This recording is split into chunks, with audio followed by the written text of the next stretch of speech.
Hey y'all, friends, welcome to my new series. It is called Silly Spooky Stories Songs, and it is only on YouTube.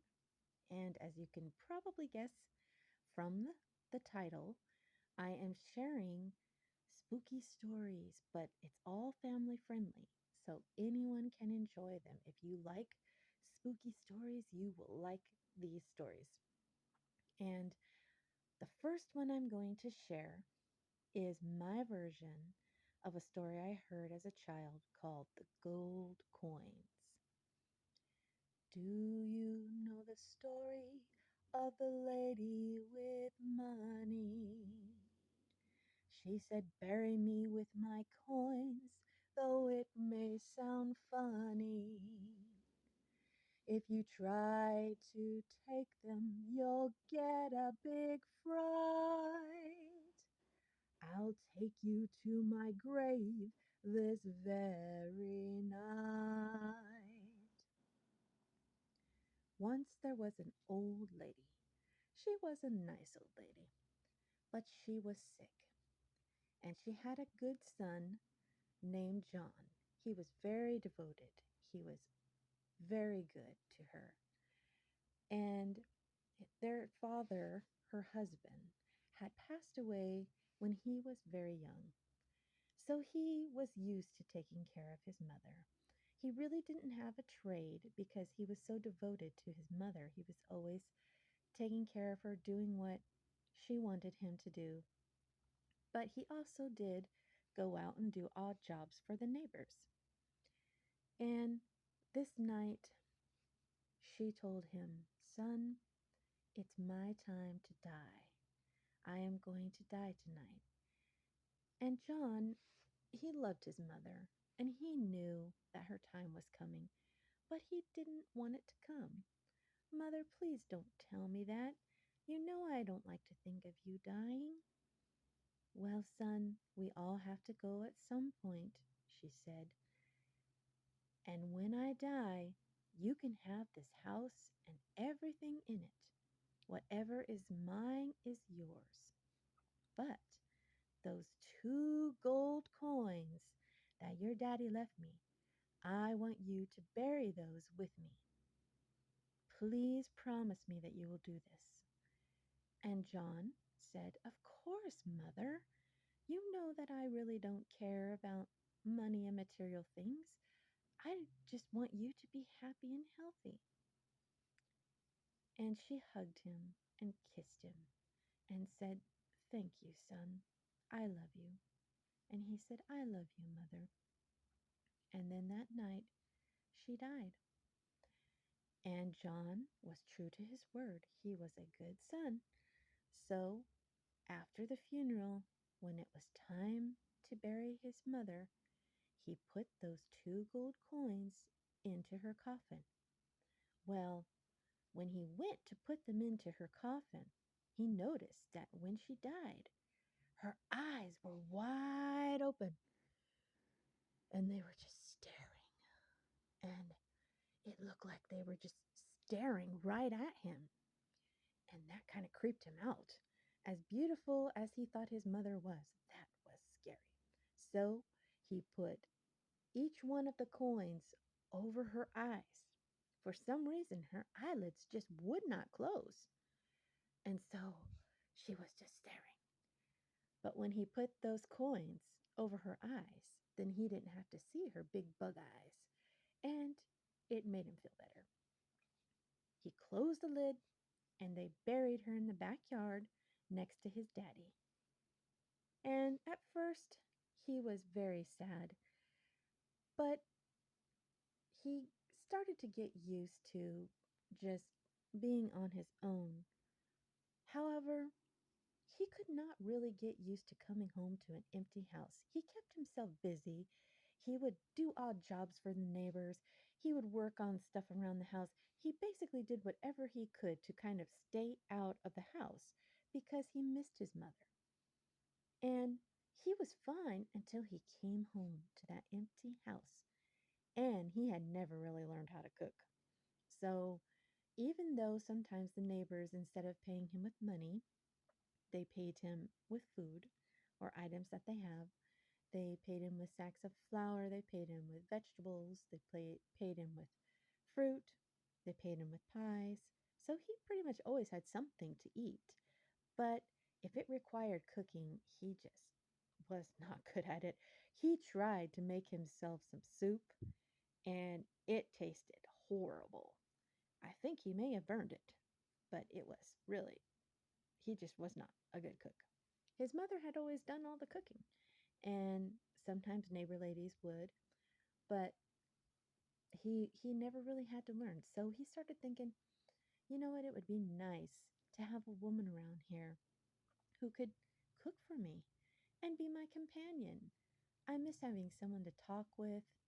I miss even listening to a female voice. And he had offers before because he was a nice looking man and he was nice. And he now had his mother's house and her land.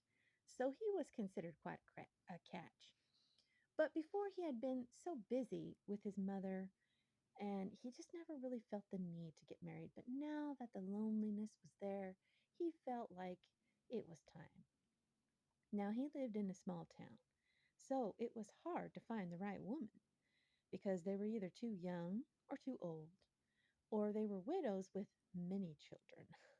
And he said, I really just wish I could just find a single woman. It's okay if she's a widow, but it would be really nice if it was just me and her. And I've just never really been used to being around kids, and I just don't think I would do well with that. So maybe it would just be better if I found a single woman who didn't have kids. And one night he decided to go to his first town dance. And he wasn't really sure what was going to happen, but he thought maybe at least he could get some good food because he heard they were having free refreshments. And he did know some of the neighbors who were going, so he knew he'd have some nice people to talk to. So he went to town, was all dressed in his only suit, but he looked nice, even though it was old and it was a little short in the legs for him and in the arms. It was a little snug, but it was still a good suit and he looked nice. And when he went there to the dance, people were really surprised that he was there. And there happened to be one woman who was just the woman he was searching for. She had just moved in with her sister and her sister's family. She was a widow woman, and she was pretty and sweet and a good cook. And she didn't have any children. So it worked out for them. Even though they were both kind of shy, once they started talking, they really hit it off. And so he invited her to go out sometime with him, and just very quickly they fell in love and they got married.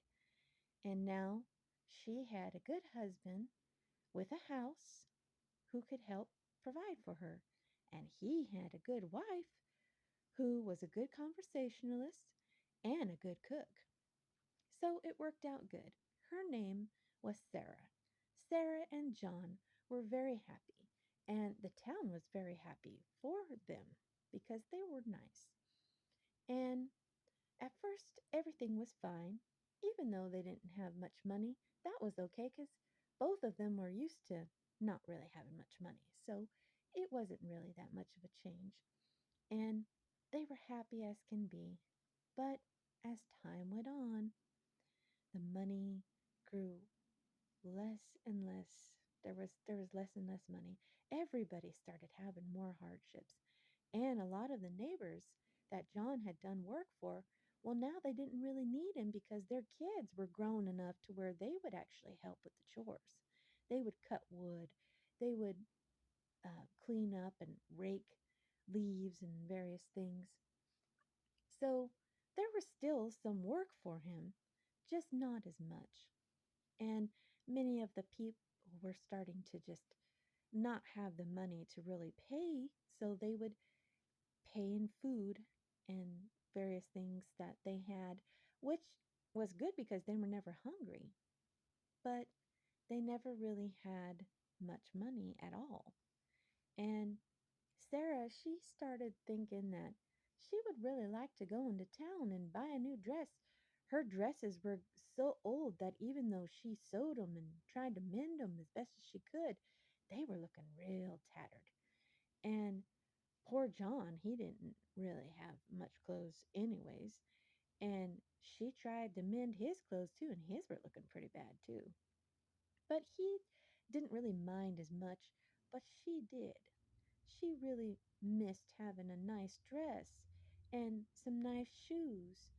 And she started talking about it a little more. She tried not to say a lot because she didn't want to make John feel bad, but she really did miss it.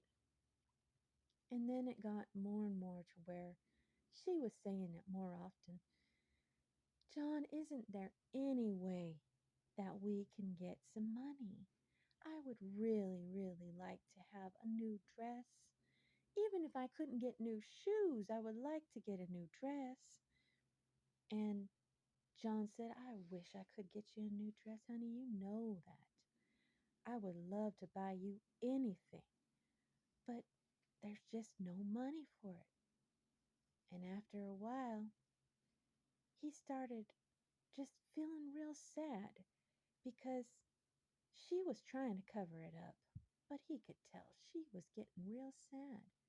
And they weren't able to really go out to anywhere because she didn't even feel comfortable going to the town dances because she didn't feel like she had anything to wear and her shoes had holes in them. So it was getting kind of depressing. So John started thinking more and more about those coins. And he started thinking, I wonder if I should tell Sarah about those coins. And then he thought, well, I don't know because Mama, she said bury me with those coins. She even told me that she would come back from the grave and she would get even me if I took the coins. So I know that's silly, but I really don't want to go against Mama's wishes. But more and more he started thinking, you know what? She's dead. It's been years. It's been 2 or 3 years. And she don't have no use for those coins. So why am I gonna just leave them there in that box when my poor wife needs a new dress? I'm sure my mama, she would want her to have a new dress. She would want me to be happy. And he started thinking about it. So then he did tell Sarah. He said, you know what? I do know where there's some money. And Sarah said, where? She was so happy. And he said, well, you might think it's funny, but I buried 2 gold coins that my daddy left me with my mama because she wanted me to. And she told me she didn't want anybody taking that money from her. And Sarah said, well, let's dig it up. I'm sure that she would make an exception for you, especially right now when she knows we don't have any money and we really need to get some new clothes. And I know your mama loved you. I know I never got to meet her, but I heard she was a good woman. And I heard that she loved you and she left you this house. I know that she would want you to be happy and to have those coins. She can't use them. She's dead. I know, John said. Well, I've been kind of thinking about maybe going and digging that up. So, okay, maybe I'll go and do that. Yes, and I'll help you, Sarah said. And she grabbed a pickaxe and he grabbed the shovel and they went outside and they started digging. But as soon as their tools touched the earth where his mama was buried, a storm came. There was thunder and lightning, and there was rain pouring down, and they were getting soaked to the skin. Are you sure you want to do this, Sarah? Maybe we should do it another time. No, Sarah said, let's do it now. And she kept hacking away at the ground with her pickaxe. And so he kept digging away with his shovel. And his mama hadn't been buried that deep. So even with all the ground turning into mud and all the rain, they still managed to dig up her grave. And then he used his shovel to open the lid of the coffin because it had been a few years. So it was kind of rusty and it was kind of hard to open. But he got it open. And there was his mama. But she didn't look like his mama. She looked kind of scary. She was mostly a skeleton with just a little bit of flesh just hanging off her bones. And her beautiful gray hair was now all scraggly and streaming out. And there wasn't much hair left, actually. And her dress was all tattered and torn. She mostly just looked like skin and bones, mostly bones. And there were rats inside, and they were crawling around eating her flesh. And there were worms crawling out of her mouth, and her teeth were missing, and she had no lips anymore. It was just like bones. And he thought, oh, she looks scary. I don't know if I want to touch her. And Sarah, she already saw those coins. The two coins were still over her eyes, and she snatched them. But all of a sudden, those eyes, they were still there, staring up at them. They were still there and hanging out of their sockets, but they were there, staring. And it looked like his mama was staring at them. And Sarah screamed, ah! Because that startled her.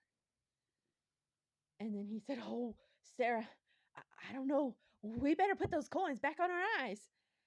Oh, no, we need these coins. We need these, Sarah said, and she slammed the lid down.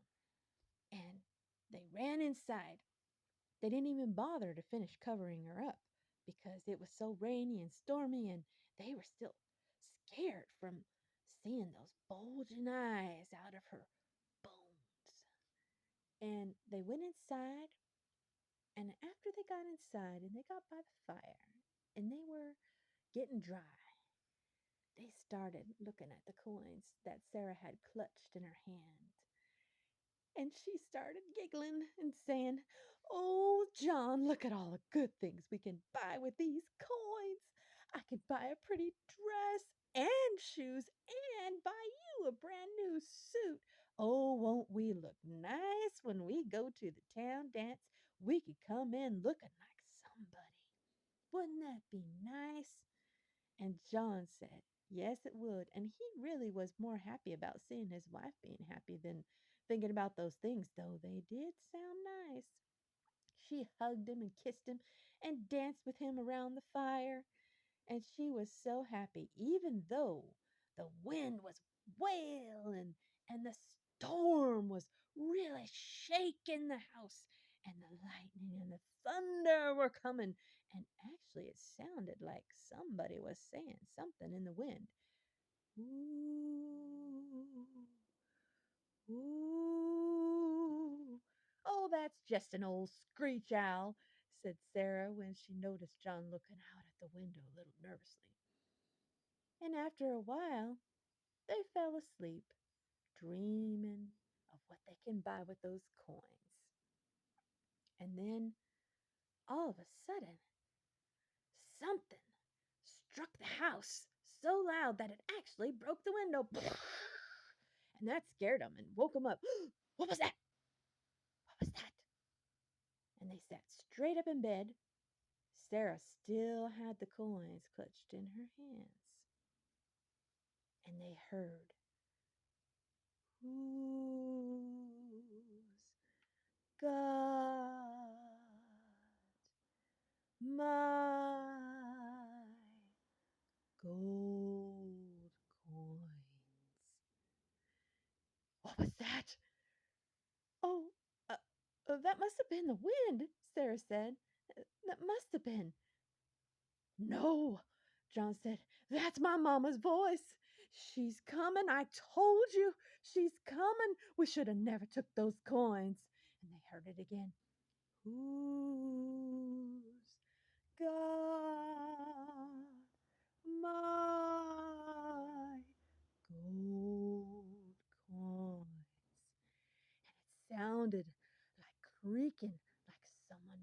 walking up the steps. Creak, creak. Someone was opening the door.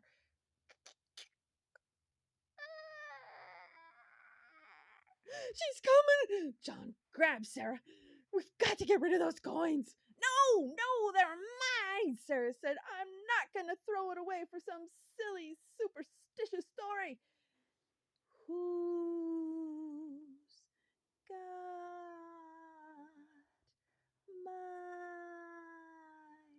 gold coins? And all of a sudden, there was his mama standing at the foot of their bed. And she was a skeleton with the flesh rotting off her bones and her scraggly gray hair blowing all over and streaming around her, and those big, bulging, staring eyes. Give me my coins! She screamed. Give them to her, Sarah, give them! Give me those coins. And she reached out her bony hand to get those coins. No, you don't need them. You know you don't need them. Sarah said, we need the money so bad. Please let us have these coins. Please don't take them. Give me my coins, the skeleton mother said. And she reached out her hand and came closer and closer to Sarah. Give them to her, John screamed. And she said, okay. And she threw the coins. And the mother, the skeleton mother, grabbed those coins. And then she grabbed Sarah by the hand and started dragging her off. And then John grabbed his wife and said, please, Mama, please don't take her. You've got the coins. Please don't take her. We'll never try to take those coins again. We promise. I promise, Sarah said. I promise. I'm sorry. I should have never tried to take your coins. I'm sorry. And then the skeleton mother looked back at them and she said, don't you ever take my coins. And then she threw Sarah's hand away and she disappeared in a flash of lightning. Sarah and John didn't sleep all night because they kept being afraid she was still going to come back, even though she had those coins. And the next day, they decided that they could no longer live in that house, and they were going to make sure she could stay there with her coins for as long as she wanted. So they packed up, they sold the house really cheap, and they left. And they were never seen in that town or that house again.